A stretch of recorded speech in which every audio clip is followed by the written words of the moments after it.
great. Hi. That handsome devil. Yeah. You're looking more and more like some guy who just walked out of the, the Wanderers of India. So, is it cold there? Yeah. Yeah, you look cold. Yeah. We don't have heat everywhere in CTTB.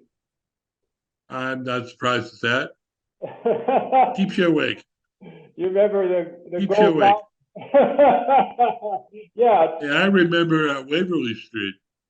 When we lived on that third floor, that fourth floor walk up, I slept on the roof. Oh. It was cold. We didn't have any hot water. We had nothing. Yeah, I didn't have any hot water in TM I still don't shower with hot water. It keeps, even when it's 35, I just jump in and get wet. Well, you're a tough guy. You're real ascetic. It's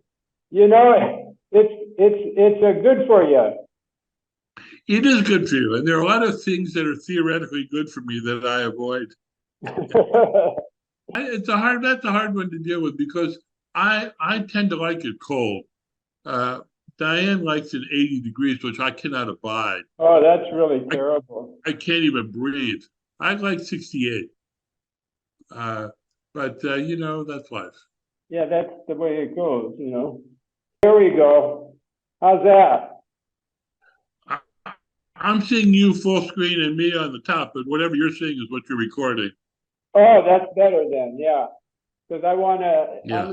If you can put yours on recording, maybe we have both the same screen. The fellow who was on the other day, what's his name again? He was a monk for a long time. Oh yeah, Heng Chi. Yeah, what is his? Yeah, Heng Shi, right? Constantly strange. Yeah, What's his? he's a funny guy. We did a lot of meditation together. He's a very good meditator. I'll tell you that much. What is his lay name again? Uh, Paul Hop, Paul Hop. Hop. What did he do last? One of the main reasons I left was I did not trust the community. So it's probably the same thing. Everybody comes to some kind of conclusion along that line. Well, you know what? I think he went into seclusion. He memorized the Shurangama. He got criticized a lot from the master for this and that, and I respect him very much. He gave a lot to the organization. But people have different roots when they come in here.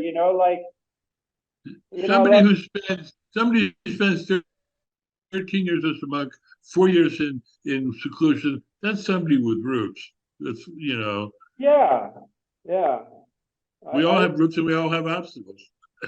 Yeah, and I think he expected too much from his retreat.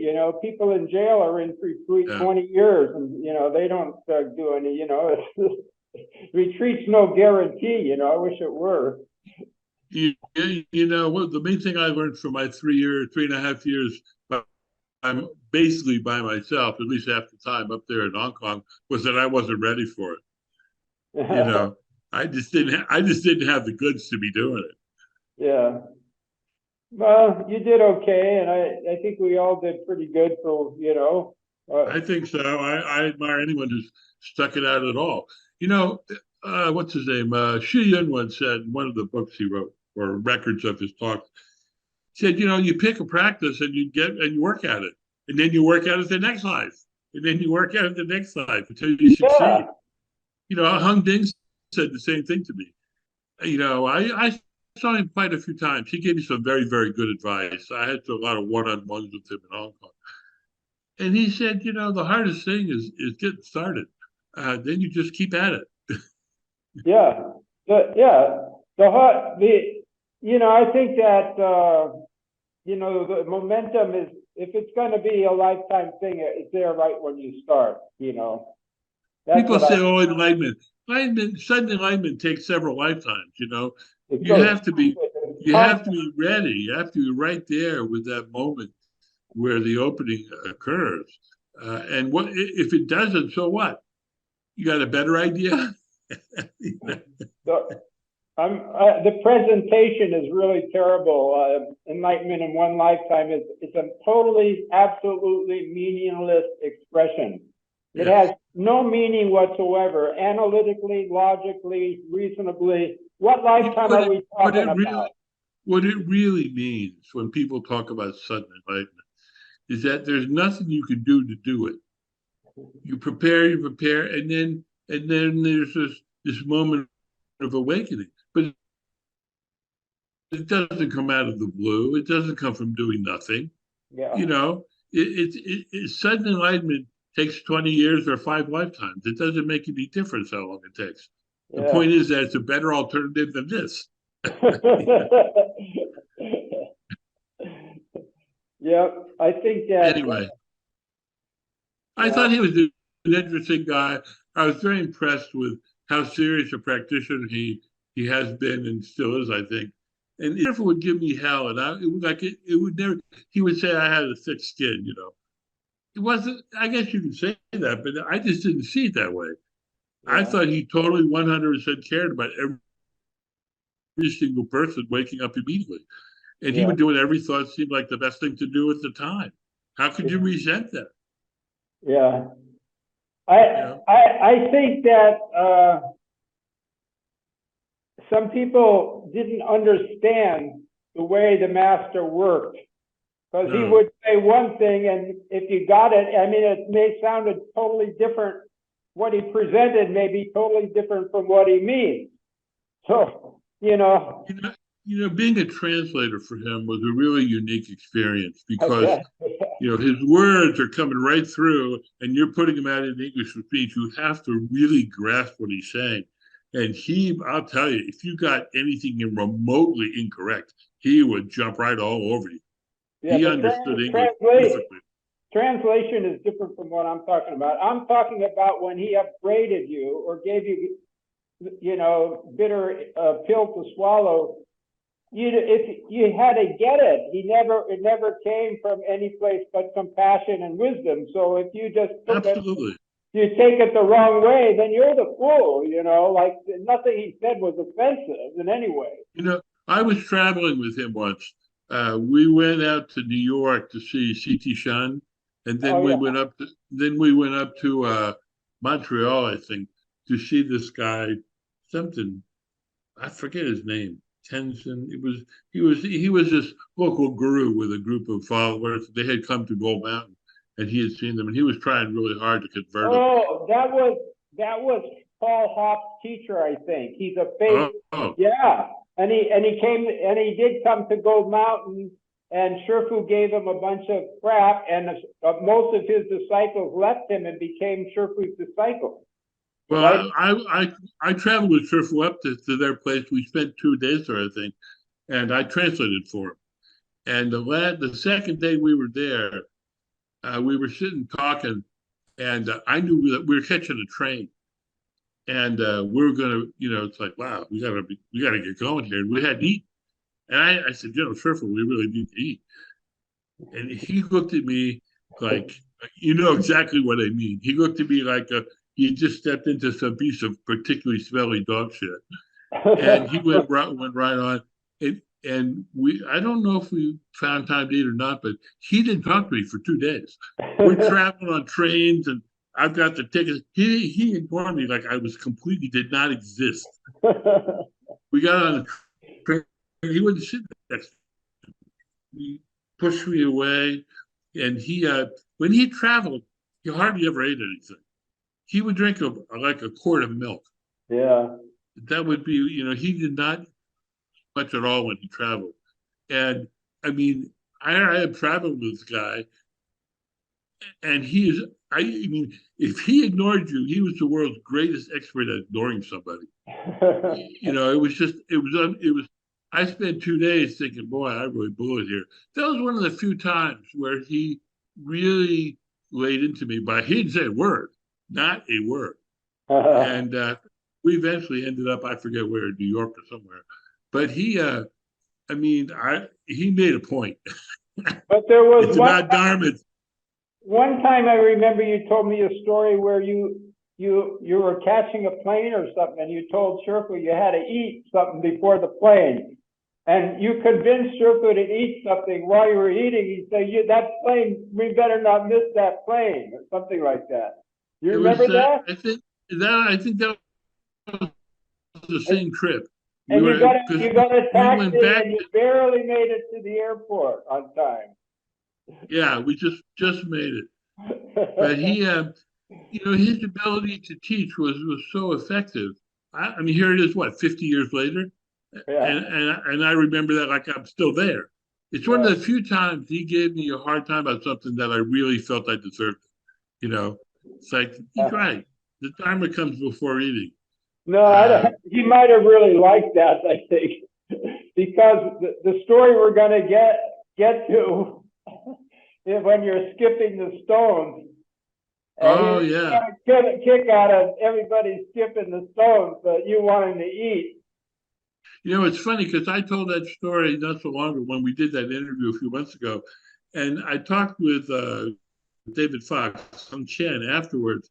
And I got the distinct impression his recollection of the story was very different. But, that's how life is.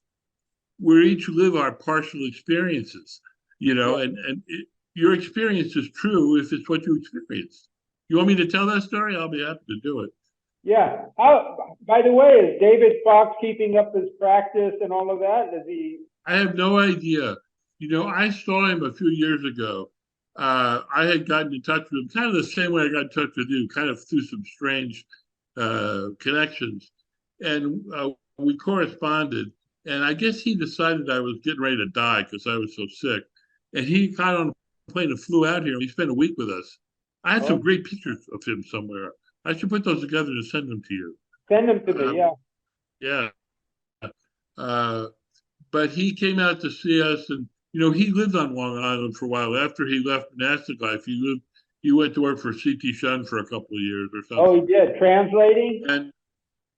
Yeah, and he came out here and discovered I wasn't going to die tomorrow. Let's say it was somewhat of a surprise, but I don't really know what he's doing now. I think his approach, when we were all monks, he was not a meditator or anything. He couldn't stand it. He was a guy who built stuff. Schurfer always had him working. Mm-hmm. Yeah. Schurfer knew what people needed. He left you alone to meditate. He left me alone to meditate and say mantras.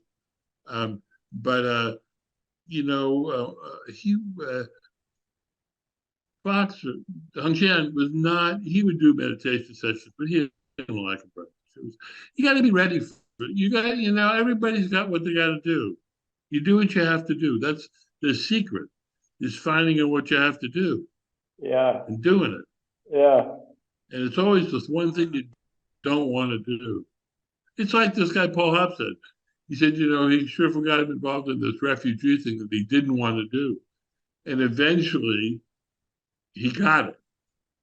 Maybe I'll spend the rest of my life doing this. Well, he didn't.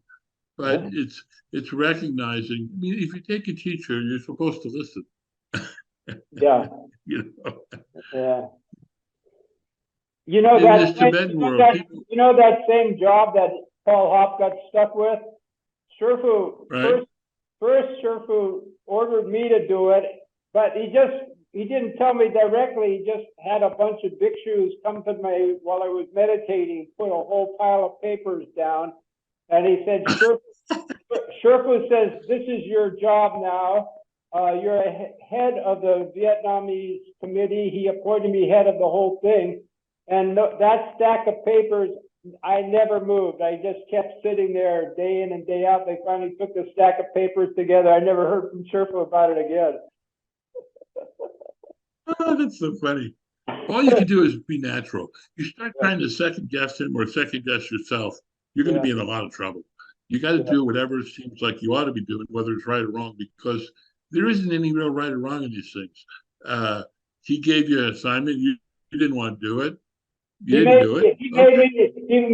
The same day he made Hung Guan abbot, he made me abbot of CTTB, and he made Hung Guan abbot of Gold Mountain, and I wouldn't do anything at all. And he ended my abbotship in about a week. I wouldn't. Student wouldn't do anything. But he never, I would not. he never scolded me about it. He never said, "Oh, you should do this. I ordered you to do." Never. He never said a word about it. You know, truthfully, I don't think he ever told me to do anything ever. Really, when I think about it, I took on various. It's like the way I became the unofficial Leno. What would happen is I did what you did. I lived in the Buddha Hall. I Yeah. spent all my time there, and so people like Heng Chen was the first one who would do it. He would come and he would say, "Listen, I have to go buy plywood or something, and can you do the evening, recitation?" I would say, "Okay." And so after a while, whoever was its turn it was would ask me to do it. And eventually, people stopped asking me. I just started doing it. Oh, I And so think, yeah. that's how I became in charge of that kind of stuff. And then one or two times when I didn't do it, I got hell from Sherville about it. It wasn't my job officially, but I had taken it over. Yeah. But look, you spent a lot longer than I did with them, and you probably have a lot more experience. On No, the other hand, they were I just spent about the same amount of time. I think you were a monk 8 years and I was 10, right? I was about 7, maybe not quite 8. I'm not really sure, Yeah, more we or were less. pretty much the same. Yeah. And in a way, we followed this. We had some of the same views towards other teachers. I knew all along from before I met Sherpa, I met his equal, several of his equals. So I wasn't Yeah, under any illusion that this was the only master in the world. And you yeah. also saw that, I believe. And it's just where you have the conditions is where you go. Like. I've never been a seeker. He's the only person I studied with. Now, I've studied for many years here, almost 20-something years, with Nankai Norbu's community, but I never had a personal relationship with him at all. When I first got involved with the community, it was still pretty small. And some of the people there knew my background. They introduced me to him like I was supposed to get in on the inside. And I just didn't want to do that. I did Yeah. that already. I had a teacher, and I think Namkai Norbu is really great. He has a lot to teach, and a lot of what my practice is based on what I learned from him. But that's not the same thing as who your root teacher is. Yeah, there's a difference.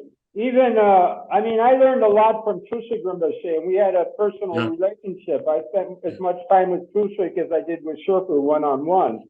Yeah. And, but he would ask me sometimes, about Sherpa. He knew right away that I had a root teacher, but that didn't stop me from receiving a lot of teaching from Trusik Rinpoche. A great master like that, just drinking tea with him or something, you learn big lessons, Yeah.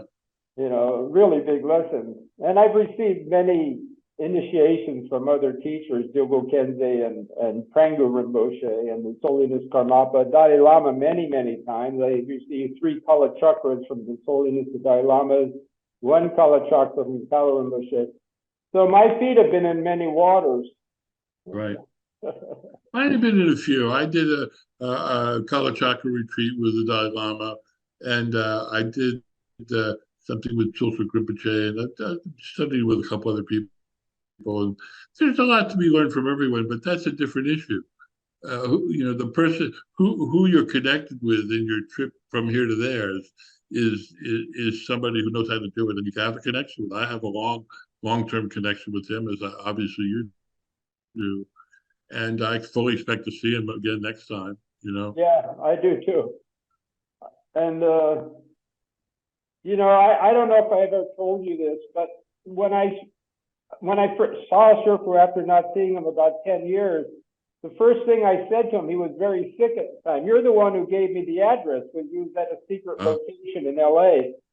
Yeah. And the first thing I said after bowing to with my family, I was just very enthusiastic. I said, Sherpa, I met many enlightened masters just like you, about 15 of them. And then he was very excited. He says, really, give me a pen and paper. He ordered the attendants. He says, I want you to write them all their names down. He was really excited. Yeah. So yeah, he's an amazing person. He still comes to me in dreams occasionally, and check on me and see what the hell I'm doing. Typically, I'm not doing what I'm supposed to be doing. this is My experience with dream yoga, I wouldn't even call it that, but my experience of of genuine dreams. There's three kinds of dreams. There are karmic dreams. You know, you have dreams about monsters or something. That's Yeah. just stuff from your karmic past. Uh, there are dreams that are actually the first kind of dream is just your mind reorganizing things. Everyone has these kind of dreams. They don't necessarily make any sense, and they disappear as soon as you wake up. That's just a natural processing of the mind in the dream state, REM dream state. Then you have dreams, karmic dreams, which come from your past, or they might come from not too distant past, but they're related to behaviors. And they can be, I must say, I've virtually never had a scary dream in my whole life. I Uh, have lots of them regularly. I don't. I'm not sure I've ever had one. The third kind of dream is lucid dreaming, when you are wide awake and conscious in the dream state. That's what I call dream yoga. That's one of the six Yeah, yogas in Naropa. yeah. I've had quite a few of those, and But did you I start had a out whole with the waking state and consciously go into that dream state, or did you well, just? I haven't gotten to that point yet, but that's the point. You're supposed to be able to just go right into it. And I have done that occasionally, but not in any kind of real organized way. You know, Norbu taught this as a major part of what he taught, because it's really big in the Dzogchen tradition. Yeah. And the point is that in dreaming, you can practice much more seriously than you can in waking state. You can do like 50 times what you could do in the same amount of time in a dream state. Yeah. Most of my dream state experiences have either been with Shifu directly, or with certain other high level beings who were teaching me something or transmitting. I've received a number of teachings that way. Yeah. Uh, Great. uh, yeah, it's interesting. Well, I mean, there's so many of them. I could tell stories, but they always seem to know me. That's the part that's so surprising to me. It's like, I was once in a dream. There's this like universal, great cosmic library. Uh-huh. That's how I experienced it. And I was there once, and I was walking through the stacks. You know what stacks are at the library, and like they go in infinite all directions. And I'm walking through, and I come to the great empty, like a rotunda. And in the middle of the rotunda is a lectern and some guy standing there in robes, sort of Gandalf-y looking. And I walked by him. He looked at me. He said, "Oh, you're here." And went back to what he was doing. And I've had a number of those kinds of experiences. Oh. The people who seem to recognize me, although I don't necessarily recognize them. So I guess I'm just kind of impaired somehow. But that's why dreams for me, I mean, I haven't quite learned how to really access it voluntarily, and it's because I really haven't worked at it hard enough. I discovered I had a lot more obstacles to it than I realized, you know. But I had, when Triff was in the womb, I had a long, long, long discussion with him in a dream. It was like the longest dream I've ever had, when he was just getting ready to be reborn. That was in 2012. Oh, okay. It was really an interesting dream. I haven't really talked about this with anybody other than Diane. She's very skeptical about all of it. So, she's a psychologist. She thinks it's all, you didn't eat well the night before or something. But I've had two dreams with him about his rebirth. That one, which was in October of 2012, 28th, I think, October 28th, I think. And you want to hear it? I mean, I'll tell you. Yeah, why not? I was in this dream. I was wearing, the Chinese monastic robes without the E on top, just the long robe and cloth. And I was climbing over boulders and rivers and this whole landscape until I got where he was, and he was getting ready to be reborn. He was in the what do you call it? I guess the sack, whatever you call it. Anyway, but he was Embryo. What's that? Well, Embryo? he was the embryo, but there's this whole covering, all this stuff. And we had this long discussion. You want to know what kind of practice I've been doing? And I told him about the things I've learned with Norbu and the Tibetans. And he said, oh, that's very interesting. And so basically, you've changed your allegiance here. And I said, no, not at all. I just think it's real interesting stuff. But as soon as you turn up, I'll be back. He seemed very pleased at that. Like, I Yeah, think he was putting his team together. You know what I mean? yeah. It's all integrated. And sorry? The Chan and Dzogchen is integrated anyway. Well, you know what's interesting? People say that, and there's some truth to that. But if you look into the Taoist literature, you will find Taoist literature about certain kinds of energies and body part, the body that are identical to Dzogchen teaching. They look like they were copied from each other. Well, Nobody really looks at. they probably did because. Yeah, that's what I think. But so anyway, then that was a long, very detailed dream, like a movie. Wow. And then in 2000, about 6 years later, and I didn't note the date because I didn't understand the dream at first. I only understood it a couple of months later. I was standing in front of a sort of a Chinese temple, but it was more like way in the western part of, very influenced. The architecture was influenced by Tibetan and Mongolian architecture. It didn't look like a Chinese temple per se. And people were coming out of it. And I was just standing there watching them. And off to the left, there was this like low wall, like 2 feet high or a foot high, with heads on it of people. They were looked like clay heads. They weren't heads of people, but they looked like models going by. And one of them was Sherpa.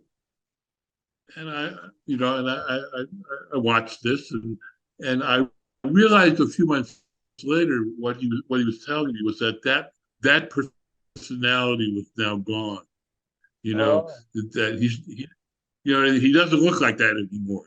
oh, I see. And I think that's the day he woke up, his first awakening. He was about 6 years old. And I think he woke up. I mean, look, this is my view of these things. I'm not publishing them in a book or something. You're someone I can tell this stuff to, and I'm pretty sure that's when he woke up at his first awakening in his next life. He knew who he was, because that face, that physiognomy was now gone. He's now somebody else. Yeah, that's interesting phenomena, actually. Yeah. So it's going to be very hard to recognize the master, but he can probably recognize. It won't be hard at all. Uh-huh. Well, you and I and people like us will know him in meeting. I knew him the day I met him, and he knows us. I had a dream a couple of months ago where he. Hours, and then sometimes it won't, So. I have a commercial account. I have 2 of them. I use them all the time. Oh, then you can email me back. Well, I'll just email you back. I'll just. Okay. But we might. At any rate, I only... had a dream with him a couple months ago now, where he appeared, and funny because he looked like his old self, same clothes and personality and stuff. And it's funny, he never would tell me to do something.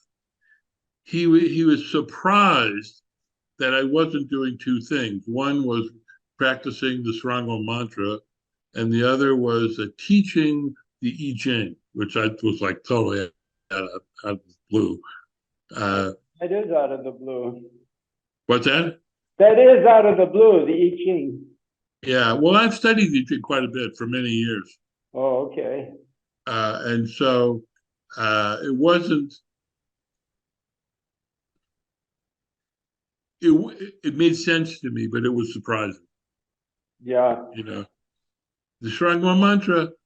Yeah, I've started relearning it. I mean, I sort of know. I used to know it. I had it memorized. I assume you do. I got a copy now of the Sanskrit version, and a woman, a Sanskrit specialist here, she translated it, and it's completely different than the Chinese, 100%, meaning and pronunciation and lines and everything. Yeah, you know why that is? There's more than one version of the Shranga mantra. If you look through the Tripitaka, the Chinese Tripitaka, you will find it in some other texts, and they're quite different from the one that's in the one that he taught us. Oh, Yeah, I'm aware of that. uh, I stick with what he taught. Same thing with the Dharani mantra, Dabe Jo. There are a couple different versions of it. oh, okay. I Yeah. try to stick with what I get transmitted because they're different. They're different versions of these things, and what's accurate is what you receive. That's my view of it. What's really interesting, one day I was meditating in Gold Mountain, and Sherpa walked up to me, handed me a Sanskrit Shrangama mantra, a whole thing in Oh, Sanskrit. really? Yeah. Oh, wow. And, like I just lost it, I Oh, don't know wow. where it went. I looked at it. It was a whole project to learn Sanskrit, so I just didn't do it. Now I'm very sorry I didn't keep that, because Yeah. Gro he said he would love to have that if I had it, but I don't know where that went. I still You have know, my original strong gum. things, events happen, and we mostly miss the opportunities. All we can do is